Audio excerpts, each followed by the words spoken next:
இன்றைக்கு நாம் தியானிக்க இருக்கிற வசனம் யோவான் 5ஆம் அதிகாரம் 39வது வசனம். வேத வாக்கியங்களை ஆராய்ந்து பாருங்கள், அவைகளால் உங்களுக்கு நித்திய ஜீவன் உண்டென்று எண்ணுகிறீர்களே, என்னை குறித்து சாட்சி கொடுக்கிறவைகளும் அவைகளே.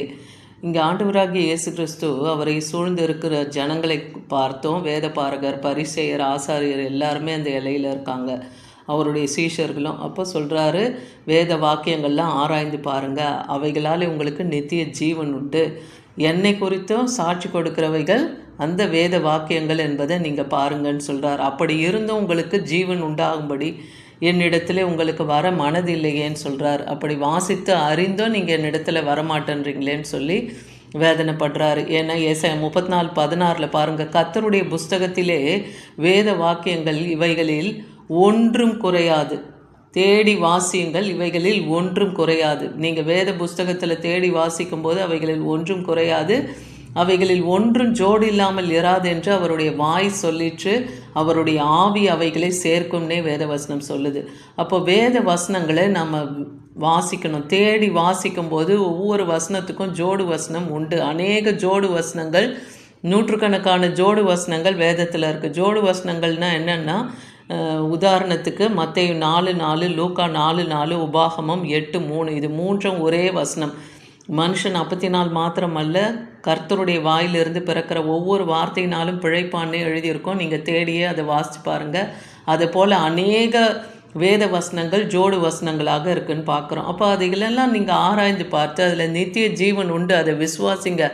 மனுஷன் அப்பத்தினால் இல்லை, கர்த்தருடைய வாயிலிருந்து சொல்லப்படுற ஒவ்வொரு வார்த்தையும் நம்ம விசுவாசித்து அதை அறிக்கையிட்டு நம்ம ஜெபிக்கும்போது அதனால் நமக்கு பிழைப்பு உண்டாகும் இல்லையா? லூக்கா 24ஆம் அதிகாரம் 27ஆம் வசனத்தில், மோசே முதலிலே சகல தீர்க்கதரிசிகளும் எழுதின வாக்கியங்கள் எல்லாவற்றிலும் தம்மை குறித்து சொல்லியவைகளை அவர்களுக்கு விவரித்து காண்பித்தார்னு பார்க்குறோம். ஏசாயா தீர்க்கதரிசன புத்தகம், மோசே எழுதின மோசே எழுதின ஆகமங்கள், நீங்கள் அந்த 5 ஆகமங்கள்லாம் கூட எடுத்து நீங்கள் வாசித்து பார்க்கலாம்.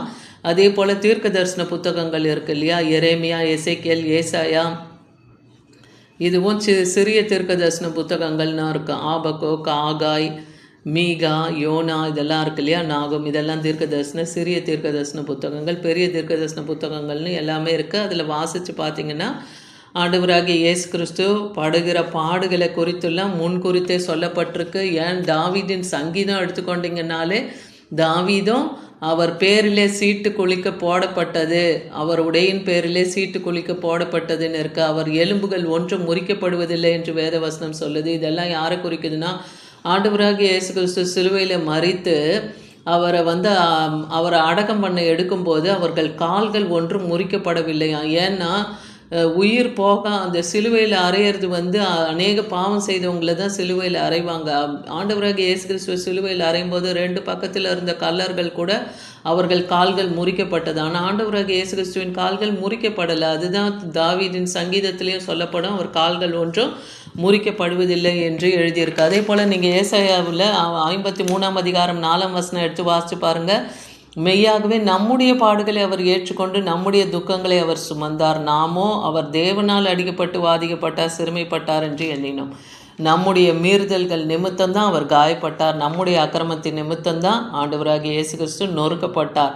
நமக்கு சமாதானத்தை உண்டு பண்ணும் ஆக்கினை, அந்த தண்டனையை அவர் மேல் வருவித்து கொண்டார், அவருடைய தழும்புகளாலே நாம் குணமாகிறோம். அப்போ இது எல்லாமே முன்குறித்து சொல்லப்பட்டது எல்லாமே தான். ஆண்டவராகிய இயேசு கிறிஸ்து இந்த உலகத்தில் வாழ்ந்து மரித்து அடக்கம் பண்ணப்பட்டு 3ஆம் நாள் அவர் உயிரோடு எழுந்தார்னே பார்க்குறோம்.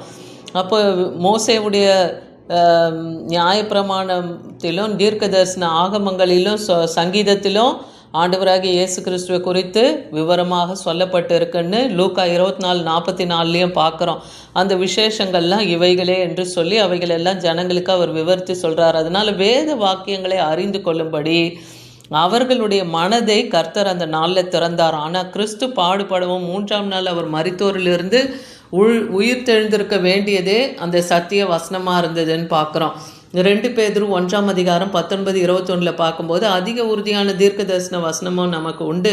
பொழுது விடிந்து விடிவெள்ளி உங்கள் இருதயங்களை உதிக்கும் அளவும் இருளுள்ள ஸ்தலத்திலே பிரகாசிக்கிற விளக்கை போன்ற வசனத்தை கவனித்து பாருங்கள். இருளான நம்முடைய வாழ்க்கையில் வெளிச்சமாக இருக்க போகிற அந்த வசனத்தை நம்ம தியானித்து கவனித்து வாசித்து பார்க்கும்போது அது நமக்கு நலமாக இருக்கும். அந்த நாளில் நமக்கு அது பிழைப்பூட்டும். ஏன்னா வேதத்திலே எந்த தீர்க்க தரிசனமும் சுய தோற்றமான பொருளை உடையதாய் இராதென்று நீங்கள் முந்தி அறிய வேண்டியது. எல்லாமே சுய தோற்றம் உள்ளதெல்லாம் கிடையாதுன்றத நீங்கள் வேத வசனத்தை ஆராய்ந்து படிக்கும்போது அறிந்து கொள்வீங்க. ஏன்னா தீர்க்க தரிசனமானது ஒரு காலத்திலும் மனுஷனுடைய சித்தத்தினாலே உண்டாகவில்லை. தீர்க்க தரிசன வார்த்தையெல்லாம் எப்படி? மனுஷனுடைய சித்தம் கிடையாது. பிதாவாகிய தேவன் பரிசுத்த ஆவியானவர்னால் மனுஷர்களுக்கு எதெல்லாம் ஏவப்பட்டு பேசுகிறாரோ அதை தான் தீர்க்க தரிசன வார்த்தையாக இருக்குன்னு பார்க்குறோம். அதனால் தேவ அனுகிரகம் பெற்று நாம் இந்நாள் வரைக்கும் சிறியோருக்கும் பெரியோருக்கும் சாட்சி கூறி வருகிறேன்னே பவுல் அப்போஸ்தல நடபடிகள் 26ஆம் அதிகாரம் 22லேருந்து 23 வசனத்தில் சொல்லுகிறதையும் பார்க்குறோம்.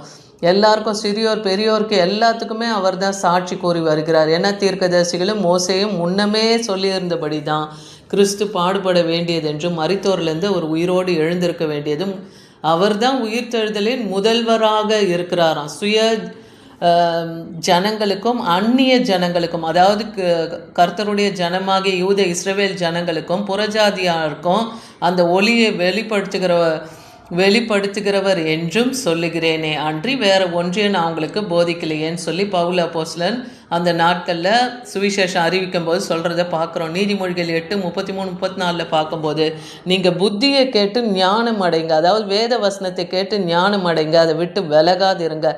எவனொருவன் அவருடைய வாசற்படியிலே காத்திருந்து நித்தமும் விழித்திருந்து தேவ சமூகத்தில் விழித்திருந்து காத்திருந்து அவர் கதவு நிலை அருகே காத்திருந்து அவருக்கு செவி கொடுக்கிற மனுஷன்தான் பாக்கியவான் என்றே வேத வசனம் சொல்லுது.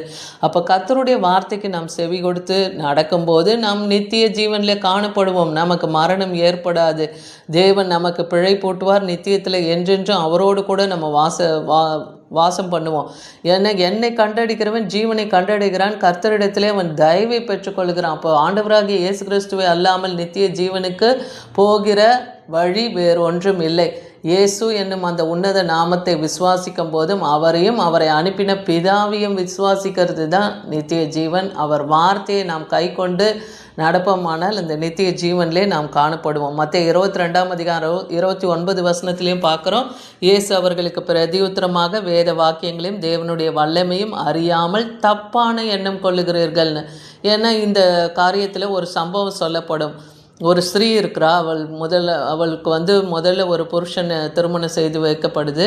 அவன் பிள்ளை இல்லாமல் மரித்து போகிறான். அடுத்து அவன் சகோதரன் 2வது திருமணம் செய்து வைக்கிறாங்க. அப்பையும் அவனும் இறந்து போகிறான். அவனுக்கு பிள்ளை இல்லை. இப்படியே 7 புருஷர்கள் அவனுக்கு இருக்காங்க. 7 பேரும் இறந்து போகிறாங்க. அடுத்து அவளும் இறந்து போகிறான். அப்போ பரலோகத்திலே அவர்கள் எல்லாம் உயிர் தெழும் போது அந்த மனைவிக்கு யார் புருஷன்னு சொல்லி ஒரு கேள்வியை அந்த ஜனங்க கேட்குறாங்க. அப்போ ஆண்டவராகிய இயேசு கிறிஸ்து சொல்கிறாரு, உயிர் தெழுதலில் கொள்பவனையும் கொடுப்பவனையும் இல்லையே, இதை நீங்கள் ஏன் அறியலை? பரலோகத்தில் அவங்கெல்லாம் மரித்தப்புறம் தேவ தூதர்களை போல இருப்பாங்க. அங்கே கொள்வன் கொடுப்பவன் இல்லை, இவன் தான் புருஷன் மனைவின்ற காரியம்ல பரலோகத்தில் கிடையாது. இந்த உலகத்தில் தேவன் அந்த உறவை நம்ம கொட்டு வைத்திருக்கலாம்.